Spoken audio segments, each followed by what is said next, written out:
Alright, what's going on, guys? Try back again here to bring you another video. This one's going to be talking about mixed martial arts, but in particular, Jon Jones in the UFC. So, pretty much we just found out that Jon Jones has refused to fight Chael Sonnen as a result of Dan Henderson being injured at UFC 151.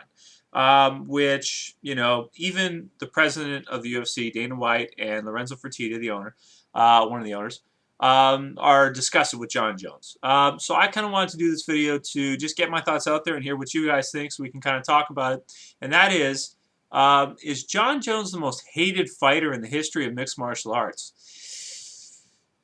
At this point, I'm going to go out on a limb and I'm going to say yes. I think he is. I actually think that before I was thinking like, okay, can we say that he's becoming the most hated fighter? And then I started comparing him to other fighters in the past and who have been really like hit or miss with people, and a lot of people hate them. But I can't think of even one that people hate as much as Jon Jones. And it happened pretty quick, too, because Jon Jones was coming up, and he was beating a lot of guys, beating Stephan Bonner and other guys, and everybody was like, wow, like, look how amazing this guy is. He throws back-spinning elbows. He's got these awesome trips. He's got these great takedowns. Against Stephan Bonner, he had a few, like, I don't know if you want to call them, weren't really wrestling trips. They're more like judo, leg trips and throws and this kind of stuff that, we just don't get to see a lot of in mixed martial arts. Wrestling, yes, we get to see a lot of wrestling, but judo throws, that kind of stuff, we don't get to see a lot of it. It's very rare that we get to see some really nice, clean judo throws. And Jon Jones will throw them. He'll also throw some very unorthodox Muay Thai. So his fighting style is very exciting to watch. The way he has dominated a lot of the top UFC light heavyweight guys that have been on top for years. I mean, if you remember a couple years ago, we had the rematch and the fight between Shogun and Machida for the championship. And everybody was like, everybody had an opinion on who they thought won the first fight. And they did it again. And a lot of people said they thought Shogun won the first fight. And then Shogun obviously won the second fight with a knockout. But then, Jon Jones comes in and he steamrolls Shogun. And then he beats Machida pretty good too. But I think really where he crossed over is because he's such an exciting fighter, people like to watch him fight. But now I feel like personally, I'm just watching because I can't wait to see him lose. I can't wait to see someone beat his ass, either knock him out or submit. Well, submissions, yeah, okay, but I'd like to see someone ideally in an ideal world knock Jon Jones's block off. I'd like to see him get hit with a H-bomb or with something like that, or maybe go up to heavyweight and fight Overeem. I don't know if the UFC president and Lorenzo Fertitta can do that, but send him to heavyweight if you can and tell him no more fighting at 205 if you have the power. Make him fight Alistair. There you go. That'll fix him right up. That'll be perfect. But, I don't know, man. I can't think of anybody else that I've hated in the, all of mixed martial arts history as much as Jon Jones. Let's go through a few guys right off the bat. Tito Ortiz is one of the most hated fighters, I think. I think a lot of people really do not like Tito. Yeah, a lot of people don't like Tito. He does have a lot of fans. Like, I am actually a fan of Tito. I do like Tito, even though I know, some of the things he says, and he's probably not the smartest guy. But, I do like Tito overall. I think he's a great fighter, and one of the best light heavyweights of all time. He's also, even though people, Dana White makes fun of his intelligence and this kind of stuff, now that he's retired, he's starting his own business as a management company for mixed martial artists. And I think he's got Cyborg signed already, or maybe Ron Rousey. I forget which one, but I saw that just recently. So, even still, he's doing other things as well too, which is commendable. You got to respect that. You can hate the guy or love him, but you kind of have to respect that about him.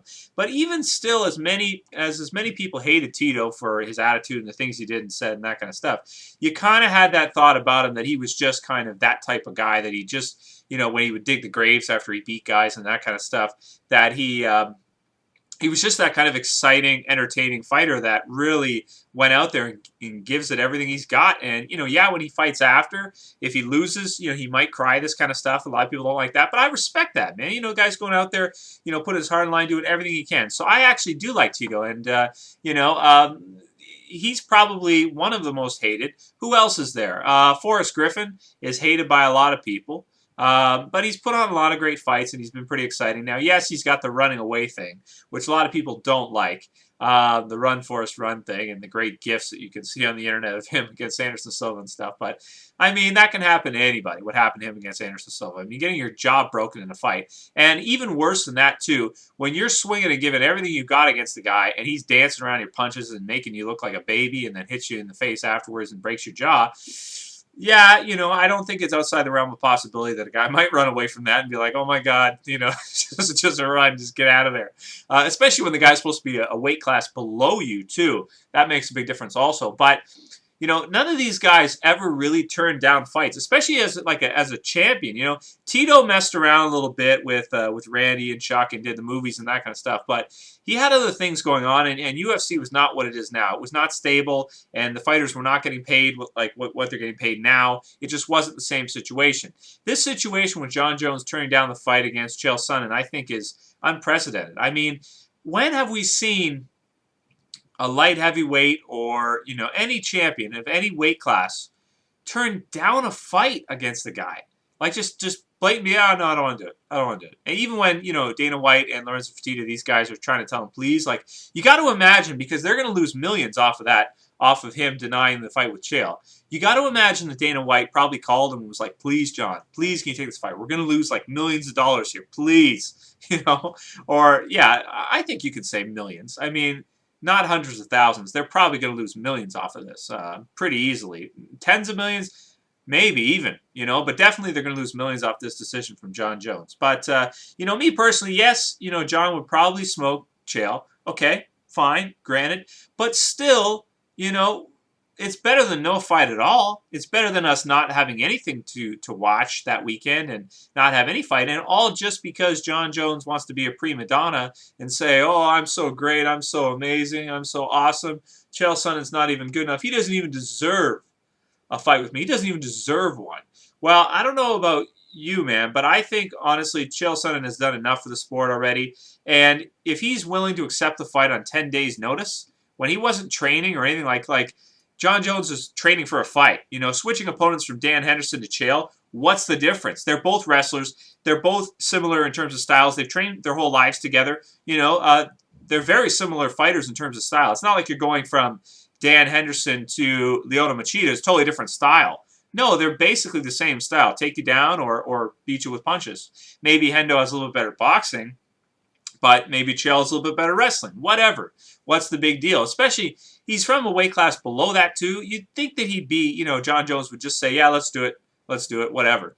Another thing, too, so aside from all that, yeah, that adds to his hate factor quite a bit. But aside from all that, in addition, I'm going to use a comparison now, and a lot of people are going to not like this, but I'm going to do it. Fedor.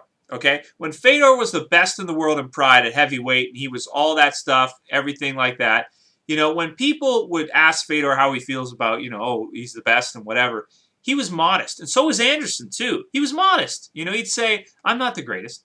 And same with Anderson. He'd say, I'm not the greatest. I don't know what would happen if I'd fought, some, heavyweight or whatever. I don't know. I'm not the best, But